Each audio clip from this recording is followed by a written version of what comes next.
Hi everyone, so this is the Yamaha SR400 2015 model that with all LED turn signals. Sir Mutton Chops helped me figure out the wiring for the diode kit. So now it works perfectly fine with the turn indicator bulb on the dash. So here you can see,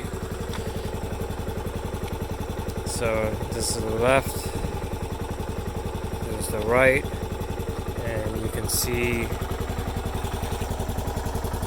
the bulb works fine now.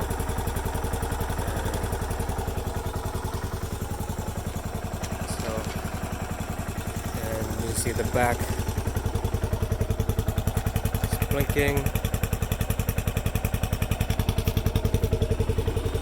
This is the right one.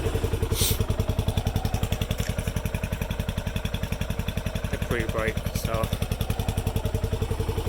thanks again to Sir Mutton Chops for helping me, and that's about it.